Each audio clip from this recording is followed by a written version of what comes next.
Olá pessoas, eu sou Natasha Redeman, este é o Redemunhando e hoje eu vim conversar um bocadinho com vocês sobre o livro Ensaio sobre a Cegueira, do José Saramago, publicado pela Companhia das Letras.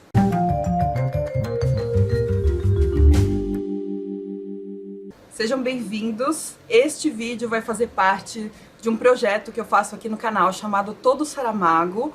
Saramago é um dos meus autores favoritos, por isso eu faço um projeto de ler toda a obra dele, todos os romances, por enquanto, em ordem cronológica de publicação.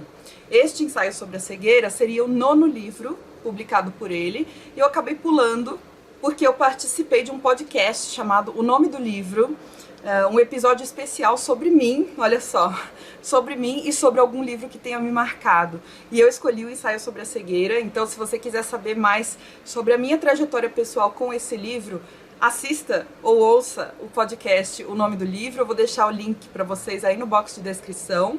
Além de estar no Spotify e em outras plataformas, também está no YouTube, por isso que eu falei assistam. A gente gravou com as câmeras e tudo. Agora em 2020 eu fiz uma releitura do Ensaio sobre a Cegueira, porque na verdade esse foi o primeiro livro que eu li do autor e foi um impacto gigantesco. A minha primeira leitura desse livro foi por volta de 2004 ou 2005. Eu estava saindo do ensino médio, entrando na faculdade, e foi a primeira vez que eu me encantei por um livro de literatura adulta. Essa foi a grande mágica que aconteceu para mim quando eu li Saramago pela primeira vez, o Ensaio sobre a Cegueira. E relendo agora em 2020, eu tive impressões parecidas, mas também bastante diferentes. A minha bagagem já está muito diferente, né? Agora eu tenho 2 graduações que eu posso relacionar bastante coisa, pretendo relacionar aqui nesse vídeo com o livro. Então eu vou fazer o seguinte, eu vou passar uma pequena sinopse para vocês e depois eu vou partir para a análise do livro, que é uma análise bastante pessoal e que eu vou puxar para o lado da história e da filosofia, que são as minhas áreas de formação. Então, como eu disse, esse é o 9º livro publicado pelo Saramago, foi publicado em 1995 e no primeiro capítulo um homem está dirigindo seu carro normalmente, para num sinal vermelho e de repente, do nada, ele começa a enxergar tudo branco. Ou seja, ele passa a não enxergar nada. E tudo ao seu redor é um mar de leite, ou uma treva branca, são esses os termos que o Saramago usa aqui no livro. Ele fica desesperado porque ele não sabe o que está acontecendo, o que é aquela cegueira.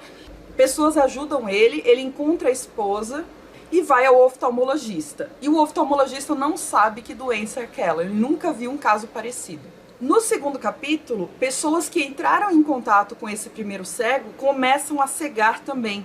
E a cegueira é do mesmo tipo, elas começam a enxergar tudo branco. Inicia-se então uma epidemia de cegueira completamente contagiosa, altamente contagiosa.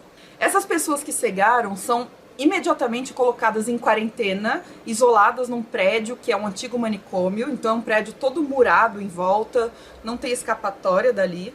E nesse prédio eles vão receber mantimentos básicos, alimentos, produtos de limpeza, de higiene, mas não mais do que isso. Então eles vão ter que aprender a se organizar enquanto sociedade. É um grupo de cegos, que não nasceu cego, né? É um grupo de pessoas que cegaram do dia para a noite e que vão precisar se virar para administrar essa nova sociedade de cegos dentro desse prédio isolado.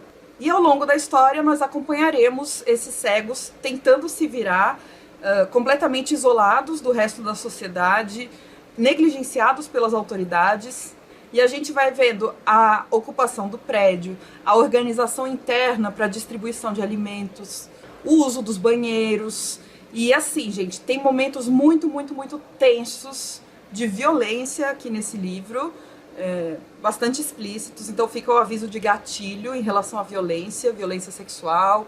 E esses momentos de tensão e de violência elevam a dramaticidade assim, a níveis estratosféricos. Eu, como leitora, fiquei completamente absorta e impactada, tanto na minha primeira leitura, lá com os meus 16 anos de idade, quanto agora com 32, o dobro da idade. Eu achei que eu estava preparada para ler essas cenas de novo e a reação foi a mesma, eu chorei muito. E assim, eu vou dar uma informação agora sobre o enredo que algumas pessoas podem considerar spoiler. Eu não acho que estraga a leitura de ninguém, tá? eu acho que é uma informação que só desperta mais a nossa curiosidade em relação a essa leitura. Mas se você não quer saber, recomendo que feche esse vídeo agora, vá ler o livro e depois volte pra gente conversar um pouquinho melhor sobre ele, tá bom? Vou falar agora. Um dos personagens que vai pra essa quarentena, não vou dizer qual é uma pessoa que não ficou cega. É uma pessoa que enxerga e que se infiltrou nesse mundo de cegos. E aí, nesse sentido, a epígrafe do livro é uma das mais perfeitas que eu já vi, porque foi retirada do livro dos conselhos e diz o seguinte: se podes olhar, vê. Se podes ver, repara. E para mim se encaixa como uma luva a esse livro. Vamos então a uma breve análise, uma análise muito pessoal, como eu falei para vocês, não é uma análise acadêmica, tá? É possível classificar esse livro como uma distopia, portanto um subgênero da ficção científica. Distopia, vocês sabem, são aquelas realidades que são narradas, mas que dão muito errado, realidades que são muito violentas, como é o caso, ou muito autoritárias, ou que sofreram um colapso ambiental, qualquer coisa desse tipo. Apesar de ser uma ficção, o grau de realidade que o Saramago consegue passar pra gente nesse livro é impressionante. Realidade em relação aos comportamentos humanos, e assim, para além do real, tem cenas aqui que parecem cenas de apocalipse zumbi.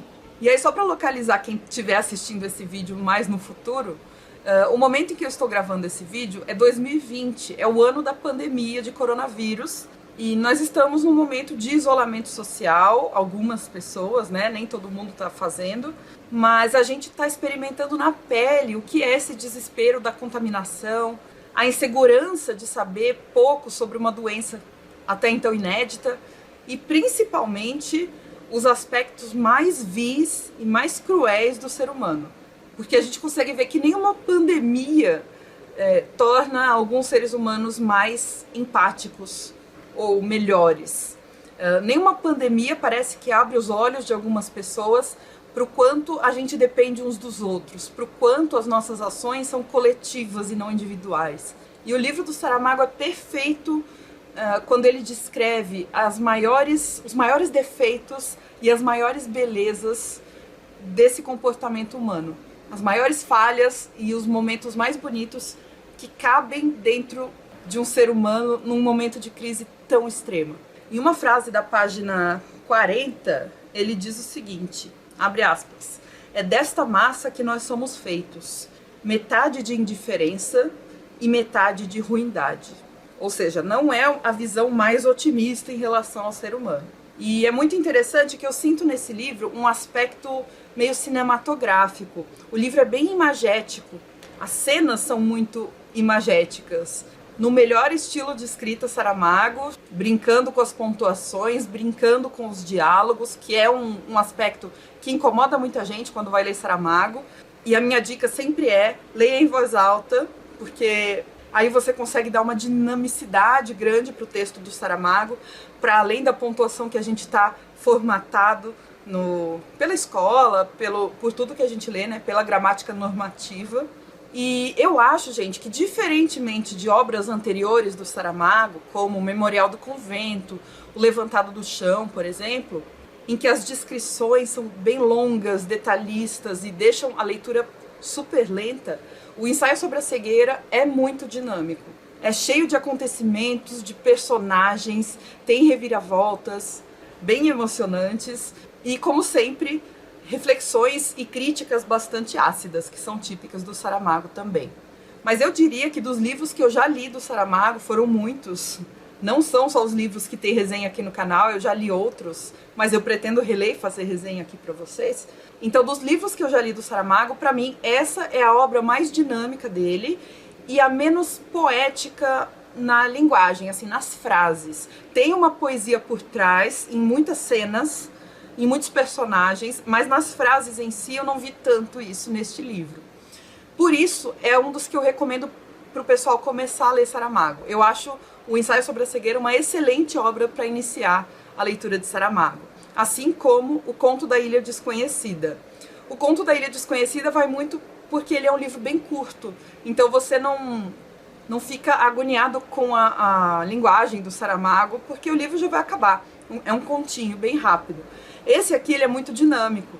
E mais um ponto super positivo que eu enxergo nesse livro, falando ainda da parte formal, é a maneira como Saramago descreve os personagens. É simplesmente assim, esplêndida, e à medida que ele vai nos apresentando os personagens, você não se esquece mais deles. Para vocês terem uma ideia, os personagens nem têm nome próprio nessa história.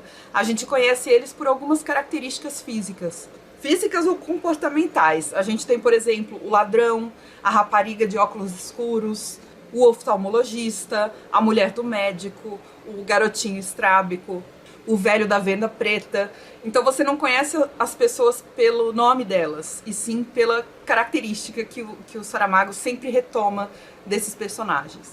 Agora vamos a algumas características interpretativas da minha parte em relação a essa leitura, aliás, a essa releitura, e são características que me chamaram bastante atenção. A começar pela cegueira como elemento de revelação das essências dos personagens, ou do próprio ser humano, se vocês quiserem. Como assim as essências? Geralmente em filosofia a gente opõe essência e aparência. Aparência é aquilo que você consegue ver, aparência é aquilo que é a superfície da pessoa. Então, quando Saramago tira o sentido da visão desses personagens, a aparência deixa de ser relevante. E a partir de agora o que você vai conhecer é muito mais a essência, o âmago daquele personagem, não mais o que ele parece ser, e sim o que ele é de fato. Toda vez, em qualquer livro que tem personagem cego, me chama a atenção a maneira como os autores tratam esse personagem. No caso do Saramago, ele coloca os olhos como as janelas da alma. Olha só, nessa coisa da aparência e da essência, na página 26, ele diz, abre aspas, fizemos dos olhos uma espécie de espelhos virados para dentro, com o resultado, muitas vezes, de mostrarem eles, sem reserva, o que estávamos tratando de negar com a boca. Fecha aspas. Ou seja, os olhos nos revelam o externo. Quando os olhos não podem mais ver, eles se voltam para dentro, como se fosse um espelho interno, e nos mostram o que estávamos tratando de negar com a boca. Ou seja, nos mostram o que a gente realmente quer, e não o que a gente fala que quer. Olha aqui, nossa, que pensamento profundo do Saramago. E eu, enquanto eu estava relendo, eu assisti a uma live, agora na época da pandemia estão tendo muitas lives, uma live com o professor Clóvis de Barros Filho, que é um professor de filosofia na USP, na ECA, e a live foi feita no canal Casa do Saber, chamada Filosofia para Cegos. Eu vou deixar o link para essa live aí no box de descrição. O professor Clóvis de Barros Filho está ficando cego, eu não sabia disso, ele conta isso na live. E na fala dele, ele diz que a cegueira, na literatura, na filosofia, na nossa linguagem do dia a dia mesmo, ela sempre é uma metáfora para a falta de razão, ou para a falência da razão, para a ausência da razão. Eu acho que o Saramago vai muito nesse sentido. Os personagens que não têm mais os olhos, que não têm mais o sentido da visão, acabam, de alguma forma, perdendo também um pouco da sua racionalidade. E aí o que aflora é a sua parte mais instintiva, por assim dizer. Mas, além disso, a gente pode pensar o quanto é preconceituoso usar esse tipo de expressão, como o pior cego é aquele que não quer ver, sempre dando à cegueira uma característica completamente negativa. E também me fez pensar no quanto eu gostaria de ouvir um audiobook do Ensaio sobre a Cegueira, mas mais do que isso, eu gostaria muito que uma pessoa cega reinterpretasse o Ensaio sobre a Cegueira, ou uma pessoa de baixa visão.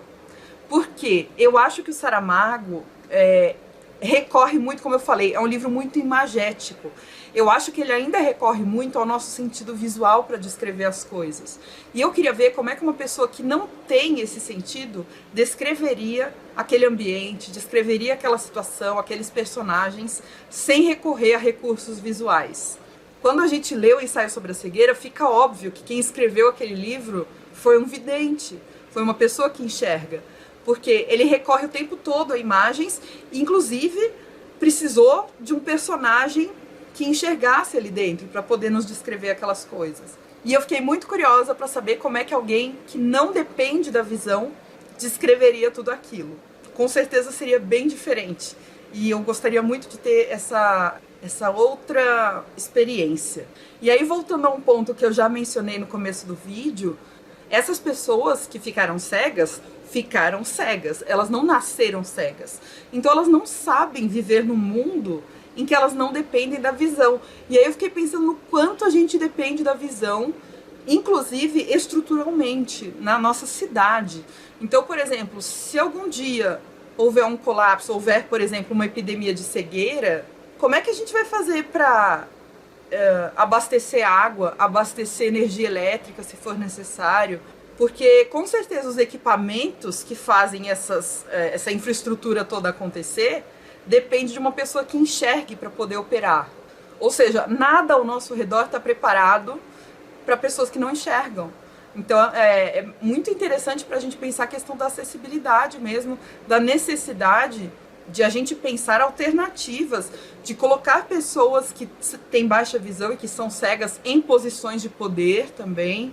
É muito contundente a posição do Saramago nesse livro, nesse sentido. E a nossa, como leitores, acaba acompanhando também. Pelo menos a minha foi bastante para esse lado. Me chamou a atenção também como o medo é o grande motor ou o fator de maior geração de violência na história.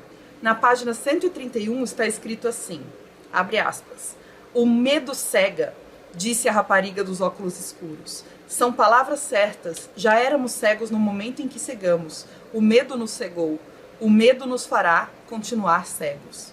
E essa ideia de que o medo nos torna perigosos, de alguma maneira, é uma premissa de um filósofo chamado Thomas Hobbes, que é conhecido pela frase "o homem é o lobo do homem", embora a frase não seja dele, mas ele tornou essa frase bastante popular.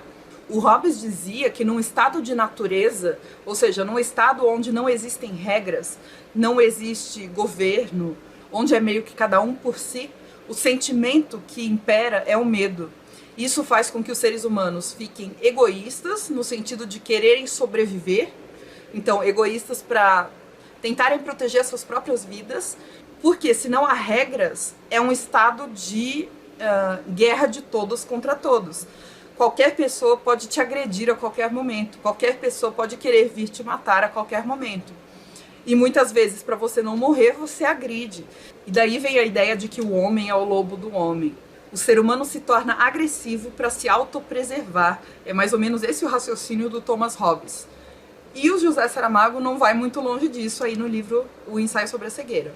E a partir de agora eu vou falar de alguns aspectos que são revelações do enredo, tá bom? Então são spoilers. Se você não se importar com isso, pode continuar aqui no vídeo.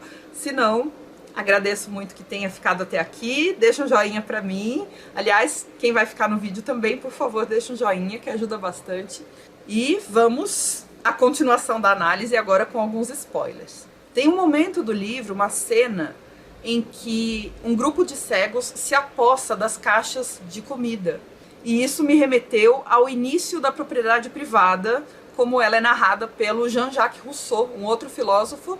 E, segundo ele, o início da desigualdade social é justamente quando uma pessoa mais forte cercou um terreno e falou, isso é meu. E os outros aceitaram. E esse momento da tomada de posse ou de propriedade das caixas de comida me remeteu bastante a esse trecho do Jean-Jacques Rousseau.